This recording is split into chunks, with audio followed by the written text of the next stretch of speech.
것도 폭탄. 서울과 함께 이번 지방선거의 최대 격전지이자 승부처는 바로 불경입니다. 여기에 울산시장 출마를 선언한 김상욱 민주당 의원 자리했습니다. 좀 전에 이광재 전 지사는 강원도지사 출마를 전격적으로 포기하고 대신 우상호 정무수석의 손을 들어준대요. 지금 울산까지 다시 탈환하려면 이분이 좀 앞서 나가야 되죠. 한번 얘기 들어보도록 하겠습니다. 지금 급하게 울산에서 비행기로 올라오셨는데 눈길 아유 고생하셨습니다. 네, 반갑습니다. 근데 네. 저 아직 울산시장 출마 선언을 공식적으로 하지 않았는데요. 깜짝 놀랐어요. 나 아직 안 했는데. 알겠습니다. 그럼 출마 안 하시는 반갑습니다. 건가요? 신중하게 봐야 할 부분이라고 생각을 해요. 뭐냐 하면 제가 작년 11월, 12월부터 울산시장을 출마를 준비하신 우리 민주진영 후보님들을 다 찾아뵙고 수차례 그 말씀을 드렸습니다. 우리가 대의와 공심과 진심을 지켰으면 좋겠다. 다소 장황하지만 네네. 말씀을 드리겠습니다. 네. 제 마음이 그러기 때문에 그래서 그 대의라고 하는 것이 우리가 민주주의를 진짜 해내는 것이고 울산 같은 경우는 지금 고립도시가 되었고 권력이 시민들을 종속화시켜서 반민주적인 상태가 되었는데 이걸 정상화시키고 미래를 위한 변화를 시작을 해야 한다. 네네. 그래서 저는 근데 이걸 꼭 저만이 할 수 있는 일이라고 생각하지는 않습니다. 네네네. 그리고 뜻을 같이 하는 것이 동지니까 이 뜻을 저보다 더 잘 해줄 수 있는 분이 나타난다면 너무나 반갑고 또 받들어야 되는 일이죠. 그게 대의를 같이 하는 동지의 정의라고 생각합니다. 그래서 제가 먼저 그 말씀을 드렸어요. 제가 1월 말까지는 무조건 기다릴 테니 누구든 현 시장을 이길 수 있다는 가능성 그리고 민주도시와 청렴도시 그리고 또 고립에서 탈피하는 미래를 준비하는 그런 도시 울산을 만들 수 있는 능력과 역량과 비전을 구체적으로 보여준다면 나는 그분을 돕겠습니다. 제가 먼저 움직이지 않고 선배님들 먼저 다 움직이십시오. 저는 누구든 그래서 이 두 가지를 객관적으로 입증하는 분을 돕고 만약에 1월 말이 됐는데 아무도 현 시장을 이길 수 있다는 가능성 또 민주도시 울산을 만들겠다는 구체적인 비전과 역량을 보이지 못한다면 그때는 저도 모자람이 많고 하자도 많고 아직 많이 배워야 되는 입장이지만 네. 저라도 그 역할을 감당해야 한다면 그때 진중하게 그 역할 감당에 대해서 고민하고 결정하겠습니다라고 11월, 12월 우리 민주진영 후보들을 다 찾아뵙고 다소 좀 건방질 수 있겠지만은 제 말씀을 올렸습니다. 정말 제대로는 공손하게 제가 네네. 올릴 수 있는 최대한의 예의로 말씀을 올렸고요. 그리고 이제 1월 말이 지나고 2월이 되었는데 그래서 이제는 더 깊이 고민해서 2월 중에는 이제 마음 결정을 내려야 될 사인 것 같습니다. 근데 제가 신중할 수밖에 없는 이유는 또 여러 가지가 있습니다. 네네, 첫째는 그렇겠죠. 말씀 올렸던 것처럼 저 아니면 못한다는 생각도 그것도 자만이거든요. 그 나쁜 마음이에요. 오만이죠. 오만이죠. 네. 근데 그건 옳지 않은 생각이고 저보다 더 잘할 수 있는 사람이 언제든 나타날 수 있고 저보다 더 잘할 수 있는 사람이 있으면 또 도와야 되는 마음이고요. 그렇게 겸손하게 접근해야겠다라는 생각이 1번 있고 또 두 번째는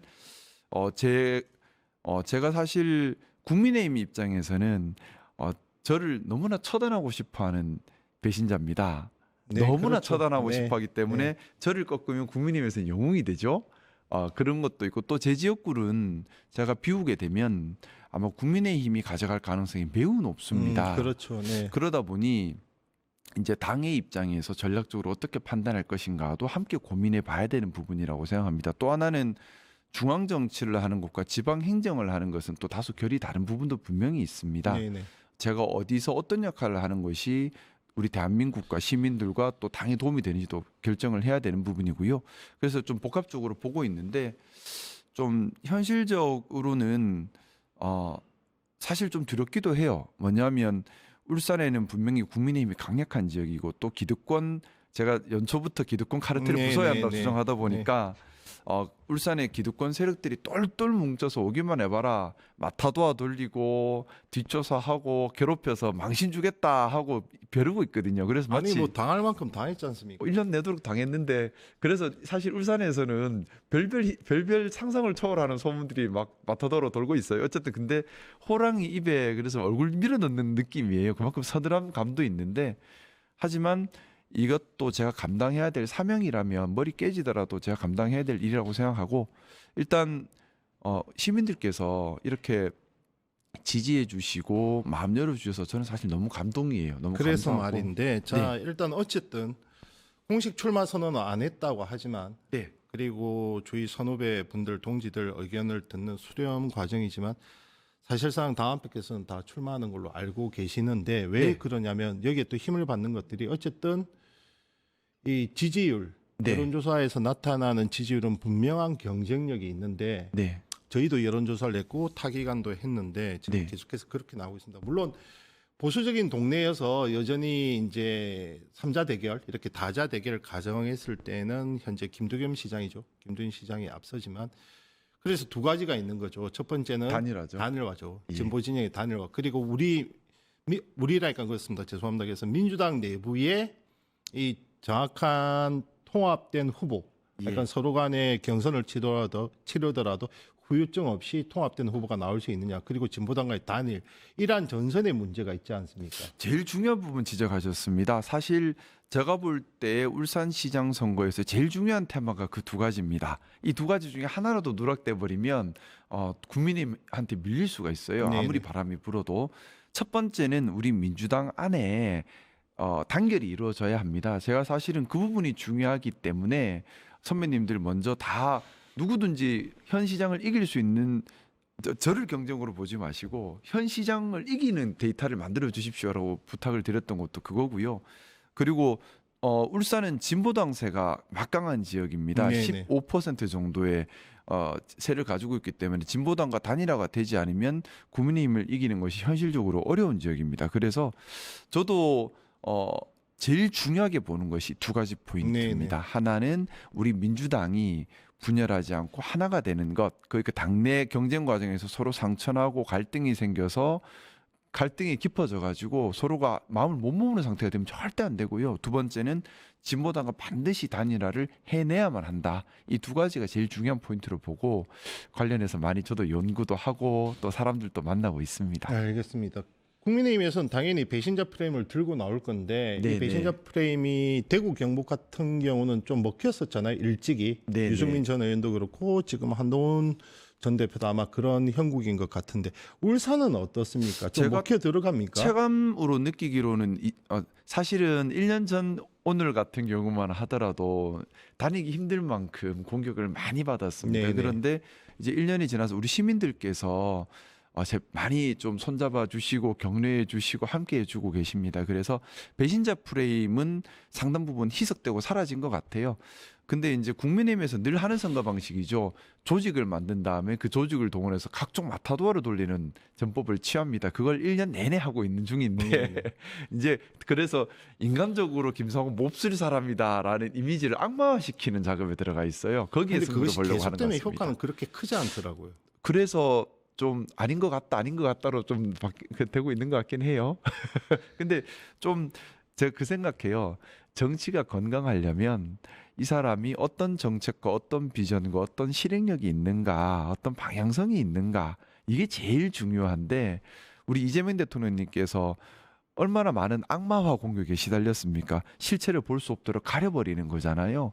사실은 그런 상대를 악마화시켜서 실체를 못 보게 하는 것, 저는 그게 너무나 낙후된 정치 기술이고 정치인이라면 해서는 안 되는 짓이라고 생각합니다. 이번 지방선거에서 우리 시민들께서 그렇게 함부로 악마화 프레임을 거는 정치 집단이 있다면 엄단해 주셨으면 좋겠습니다. 진보당과는 얘기를 좀 나누고 계십니까? 되게 친하게 지내고 있어요. 입장이 어떻습니까? 네? 민주단일 후보 한번 뽑자. 저쪽에서도 단일화는 필요하다. 진보당 입장에서는 반드시 광역단체장을 내고 싶은 마음이 간절합니다. 네. 그래야지 당이 한 단계 더 레벨업이 되고 진보당이 광역단체장을 낼 수 있는 유일한 가능성이 있는 지역이 또 울산입니다. 그래서 진보당 차원에서 전국의 모든 역량을 울산으로 집중하고 있어서 아직은 뭐 단일화 논의를 진보당 안에서 꺼낼 수 있는 상황은 아니고요. 그래서 사실 단일화에 대해서는 함부로 장담할 수 있는 상황은 아닙니다. 하지만 관계는 되게 좋아요. 제가 도리어 울산의 진보당 인사분들하고는 상당히 오랜 기간 친분이 있고 잘 지내왔었던 사이들이에요. 개인적으로 네네. 다 형 동생들이시고 해서 또 이번에 진보당에서 광역시장 후보로 출마하신 김종훈 동구청장이 저도 개인적으로 너무 좋아하는 분이고 또 참 괜찮은 분이십니다. 그래서 존중하고 많이 배우는 마음으로 함께 소통 많이 하고 있습니다. 울산이 또 노동자의 도시지 않습니까? 네, 맞습니다. 그러면 진보당에서도 양보하기는 어려운 것이고 다만 이것이 단일화가 아니면 또 패색이 짙어지는 것은 사실 당연하기 단일화 안 때문에 되면 둘 다 지죠. 네네 때문에 국민의힘 다시 넘어갈 겁니다. 단일화가 안 되면. 이것이 일종의 지방 정부지만 네.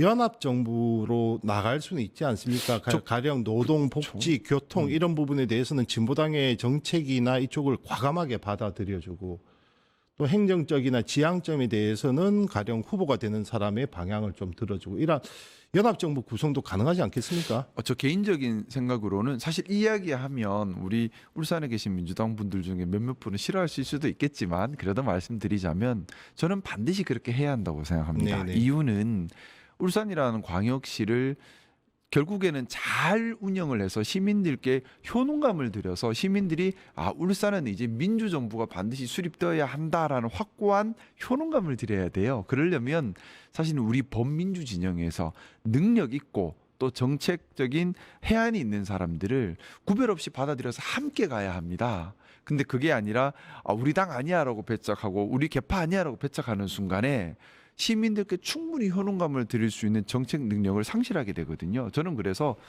반드시 그리고 또 단일화의 전제는 같이 가는 것이 단일화지 않겠습니까? 네네. 서로 힘을 합치니까 서로 힘을 모아주는 거거든요. 그래서 저는 또 그리고 또 진보당이 제시하고 있는 여러 진보적 아젠다에 저도 많이 공감을 하고 있고요. 또 많이 배우고 있습니다. 그래서 저는 우리 울산에서 이번 지방선거만큼은 민주 도시 울산을 만드는 것이 가장 큰 과제이기 때문에 우리 민주당과 진보당이 동지의 정으로 함께 똘똘 뭉쳐서 국민의힘을 이겨내고 나아가서 공동연합 정부가 돼서 울산을 민주도시로 뿌리부터 단단하게 다져가는 계기가 되기를 좀 많이 바라고 있습니다. 송철호 전 시장과는 좀 어떻게 의사소통이 잘 이루어지고 있습니까? 네, 좀 친하게 잘 지내고 있습니다. 대선배시죠? 네, 그리고 또 뭐 이선호 선배도 제가 참 좋아하는 분이시고요. 네네. 제가 많이 배워야 될 분이죠. 많이 배우고 있습니다. 자, 당의 뜨거운 감자, 네, 조국 혁신당과의 합당, 네. 불경 민심은 어떻습니까?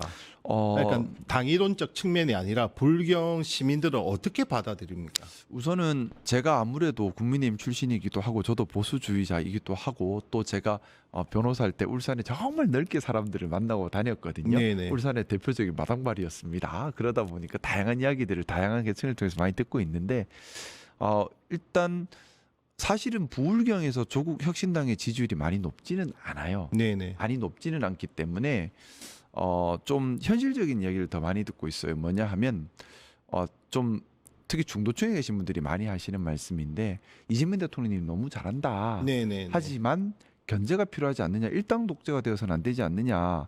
일당으로 가면 폭주하면 그 어떻게 견제할래?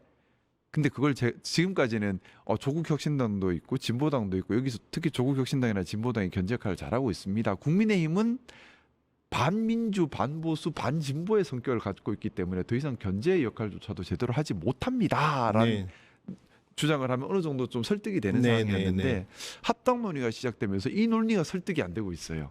결국 하나가 돼버리면 미우나 고우나 일당 독재를 막기 위해서는 국민의힘이 야당으로서 역할을 할 수밖에 없지 않느냐라는 그런 논리가 힘을 더 얻어가면서 또 하나 그게 있습니다. 조국 혁신당이 그동안 쇄빙선의 역할을 하면서 진보적 아젠다를 많이 제시해 왔죠.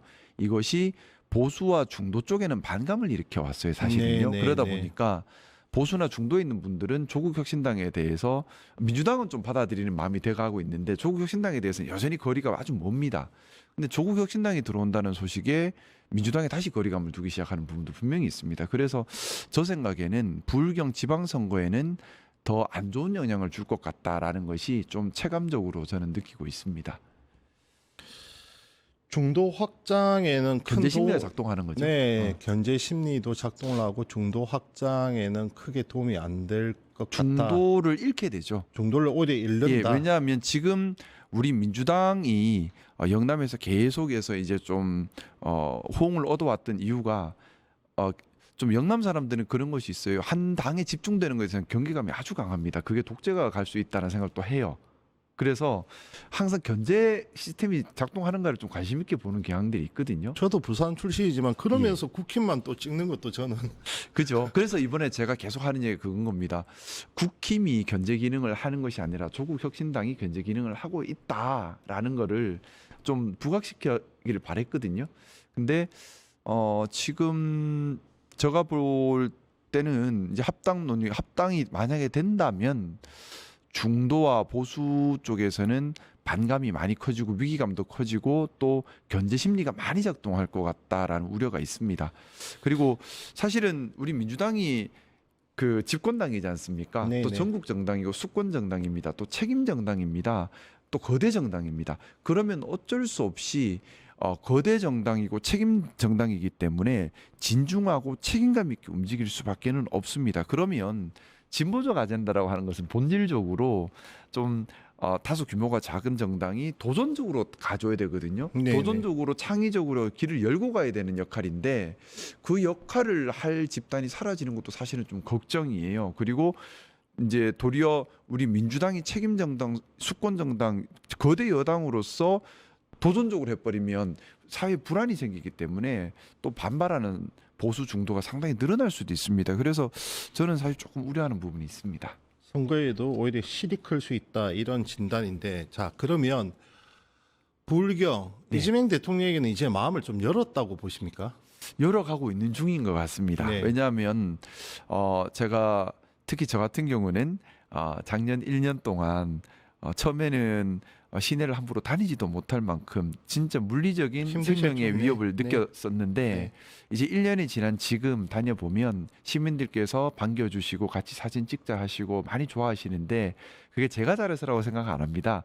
대통령님께서 잘하시니까 대통령님을 돕고 있는 사람에 대한 호의라고 생각합니다. 그래서 체감적으로 대통령님에 대한 우리 울산의 호응도는 정말 많이 개선됐다라고 느끼고 있습니다. 일 잘한다는 얘기는 다들 하시는 것 같아요. 지금 수도권과 지방의 양극화를 넘어서 지방의 소멸 단계에 대한 걱정이 큽니다. 예. 인구 문제도 그렇고 네, 뿐만 아니라 주택 문제 여러 가지 문제들이 복합함수로 얽혀지는데 때문에 네, 지금 통합 문제가 화두로 떠올랐잖아요. 네, 네. 대전 충남 통합, 광주 전남 통합, 특히 또 불경 메가시티도 계속해서 기존부터 제기돼 왔던 문제인데 네. 여기에 대한 입장은 어떠하십니까? 기본적으로 지금 5극 3특 해서 통합 이야기가 나오고 있습니다. 저는 필요하다고 봅니다. 왜냐하면 기본적으로 도시나 국가나 개인이나 고립되면 망해요. 네네. 고립되면 망합니다. 네. 근데 그동안 보면 좀 극우적 정치색을 가진 분들은 어떻게든 도시를 고립시키려고 애를 많이 썼습니다. 왜냐하면 고립해야 컨트롤하기 쉽고 내 맘대로 하기가 좋거든요. 네네. 근데 지금 지역은 인구가 줄고 있습니다.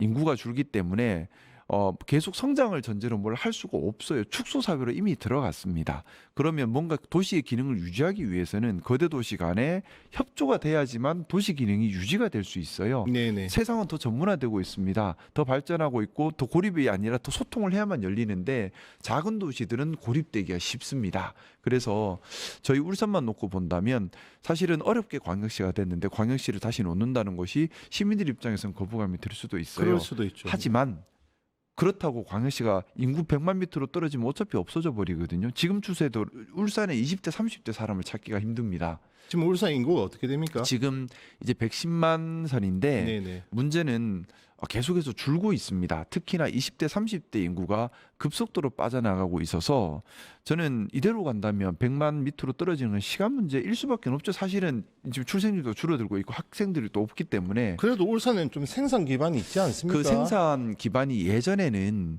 대량 고용으로 이어졌었는데 지금은 다 자동화되고 또 기존 산업이 사실은 이제 또 미래 산업으로 바뀌어야 되는 시기지 않습니까? 네네. 근데 울산에 뭐 반도체나 AI에 첨단 미래 산업이 들어와 있는 건 아니거든요. 네네. 그러다 보니까 기존 대규모 고용을 하던 업체들이 신규 채용을 많이 줄였습니다. 그래서 지금 예를 들어 현대자동차나 현대중공업을 가보면 주 연령층이 일을 하고 있는 주 연령층이 50대 그러니까 20대, 30대가 주가 아니라 50대가 주고 그러면 신규를 안 뽑으면 시간이 지나면 자연적으로 근로하는 사람은 줄겠죠. 네네. 퇴직하니까 새로 안 뽑고 그걸 이제 자동화시키는 걸로 대체하고 이렇게 가고 있거든요.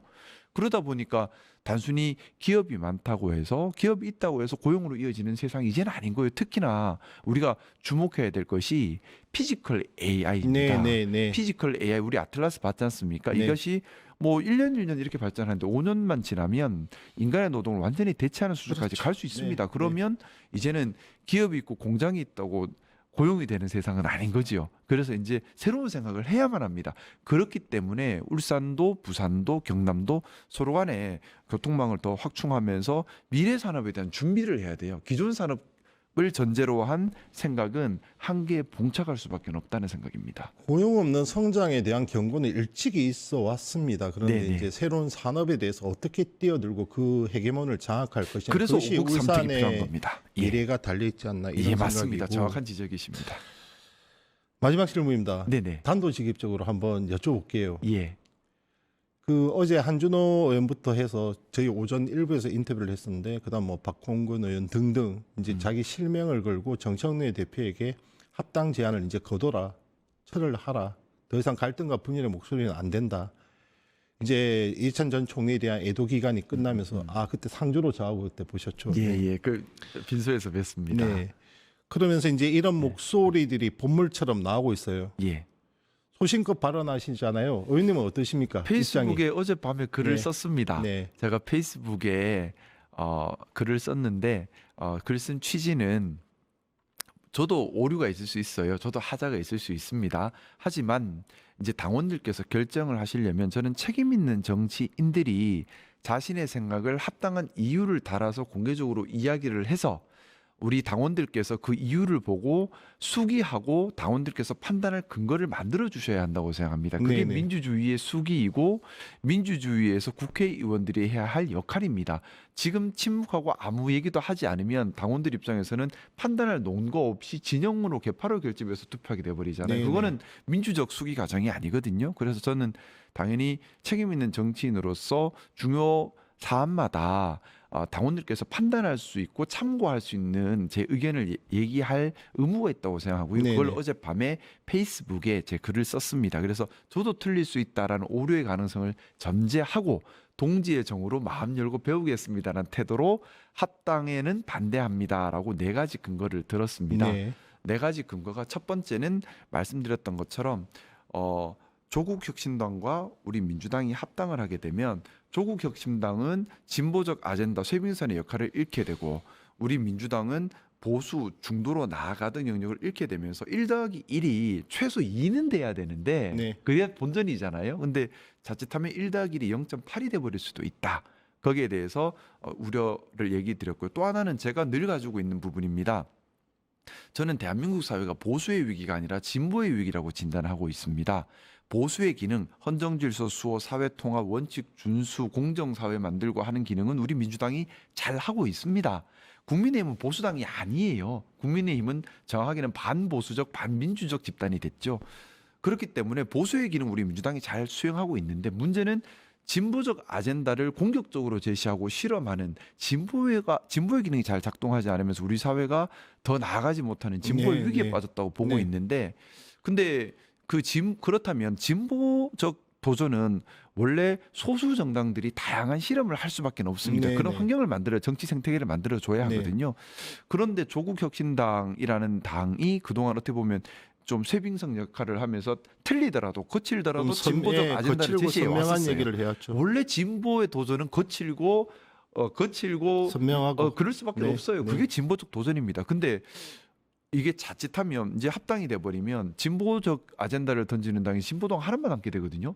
그러면 이게 너무나 진보 위기가 심화될 수 있다는 거죠. 네, 그리고 네. 세 번째는 말씀드렸던 것처럼 민주주의 사회에서 일당 독재를 할 수는 없어요. 네. 반드시 우리 민주당도 부족한 부분이 있습니다. 여기에 대해서 합당한 합리적인 비판이 이루어져야 되거든요. 그러면 조국 혁신당이 지금 그 역할을 해오고 있어요. 점점점 그게 역할이 강해지고 있거든요.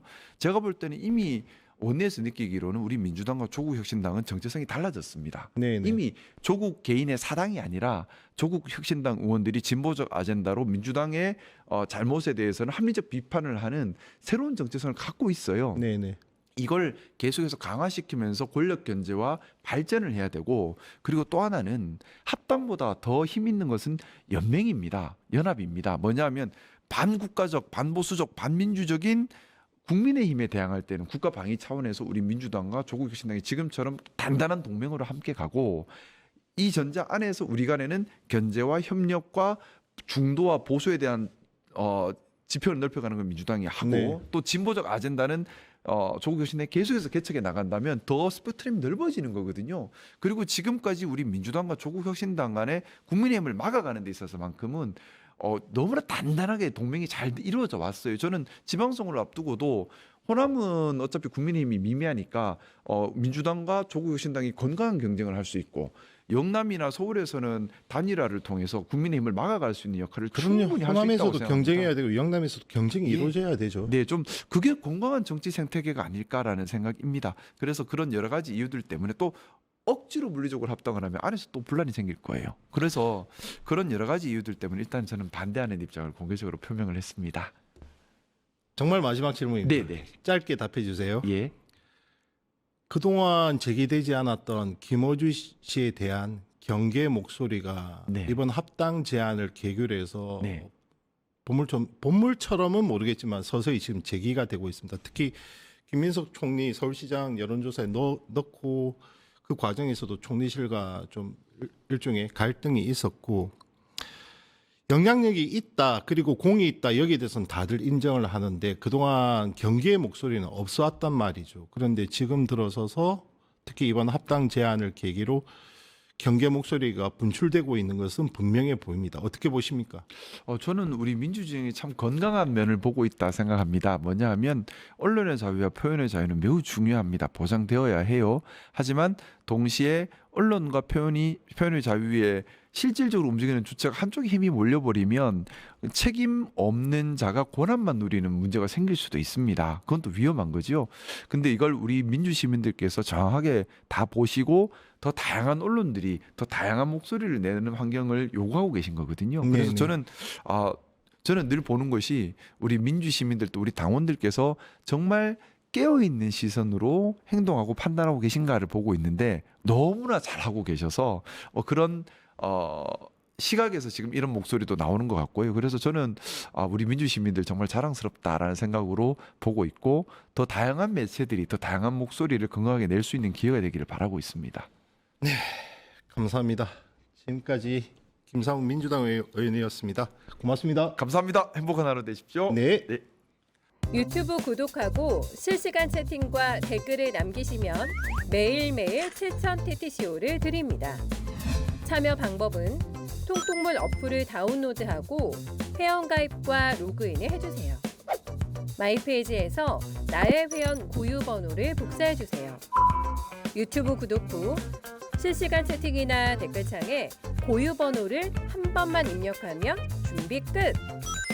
지금 유튜브 채팅과 댓글 쓰기 참여하고 7,000TTCO 받아가세요.